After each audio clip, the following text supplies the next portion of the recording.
আসসালামু আলাইকুম, সবাইকে স্বাগত জানাচ্ছি সোমা হাসনাত ফেসবুক পেজ এবং ইউটিউব চ্যানেল থেকে। আবারও আমি নতুন একটি ভিডিও নিয়ে আপনাদের সামনে আসলাম। আশা করছি ভিডিওটি শেষ পর্যন্ত দেখার চেষ্টা করবেন এবং আমার চ্যানেলটির সাথেই থাকবেন। আজকে আমি দেখাবো আপনাদেরকে খুব ভাজা পোড়া খেতে কে না পছন্দ করে। আমি আজকে একটা ভাজা পোড়ার ভিডিও দেখাবো, পেঁয়াজু ভাজি, যেটা সবাই অনেক পছন্দ। কিভাবে এই পেঁয়াজুটা বাসায়ও আপনার একদম রাস্তার মামাদের মতো মচমচে হওয়ার টেকনিকটা আমি দেখিয়ে দিব।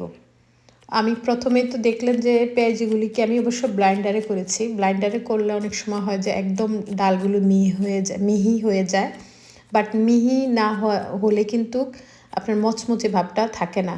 এজন্য কি করতে হবে, অল্প কিছু ডাল আপনার না মিহি করে ব্লাইন্ড না করে রেখে দিতে হবে, বাকিটা মোটামুটি মিহি করলে হবে বা আদা বাটা করে নিলে হবে, তারপর মিক্সড করে নিলে হয়।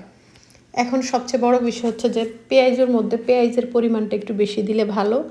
পেঁয়াজের পরিমাণটা বেশি দিতে হবে এবং সাথে যদি বাঁধাকপি থাকে ওই কিছু পরিমাণ বাঁধাকপি দিয়ে দিলে একদম পেঁয়াজের মতো করে কেটে, কাঁচামরিচ ধনেপাতা তো অবশ্যই থাকবে। তো প্রথম মূল মচমচে করার জন্য এই বাঁধাকপিটা খুবই ইম্পর্ট্যান্ট। বেশি পেঁয়াজ এবং অল্প পরিমাণে বাঁধাকপি, আর কাঁচামরিচ ঝালটা হচ্ছে নিজেদের চয়েসের উপরে। ধনিয়া পাতা তো অবশ্যই থাকবে। ভালো করে এগুলি কেটে তারপর আমরা মিশিয়ে নিব। এখন অনেকে পেঁয়াজের সাথে একটু আদা রসুন বাটা বা অন্যান্য জিরা ধনিয়ার গুঁড়া লাইক করে। আমি অবশ্য লাইক করি না। আমি শুধু জাস্ট লবণ আর একটু রং কালারের জন্য আমি জাস্ট একটু হলুদ দিয়ে দিই। তারপর ভালো করে মিশিয়ে নিই।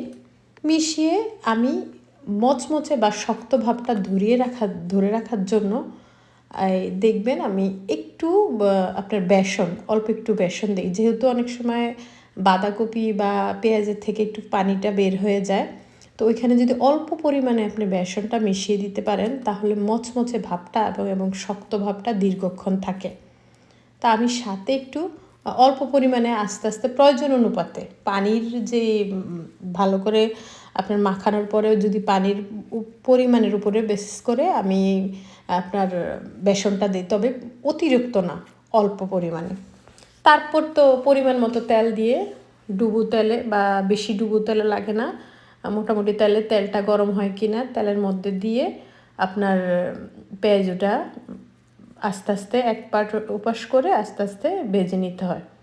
আশা করছি আমি বলে দিলাম আপনাদেরকে, আপনারা ভিডিওটা শেষ পর্যন্ত দেখবেন যে কি পরিমাণে মচমচে হয়েছে, কি পরিমাণে, এবং আপনারা বাসা অবশ্যই ট্রাই করবেন, তাহলে সুস্বাদুর পরিমাণটাও আপনারা বুঝবেন। আর ভিডিওটা দেখলে বুঝবেন যে কি হয়েছে, এবং বাসায় এইভাবে ট্রাই করলে দেখবেন যে একদম রাস্তার মামাদের মতো মচমচে খুব মজাদার পেঁয়াজু আপনারাও বানাতে পারবেন। ভিডিওটি শেষ পর্যন্ত দেখবেন এবং লাইক কমেন্ট শেয়ার করবেন, চ্যানেলটি সাবস্ক্রাইব, এবং পেজটির থেকে যারা দেখবেন তারা পেজটিকে অবশ্যই ফলো করে রাখবেন। আমি আপনাদের জন্য নতুন নতুন ভিডিও নিয়ে আসবো বা রেসিপি নিয়ে আসবো। সে পর্যন্ত আপনারা ভালো থাকবেন, সুস্থ থাকবেন। আল্লাহ হাফেজ, আসসালামু আলাইকুম।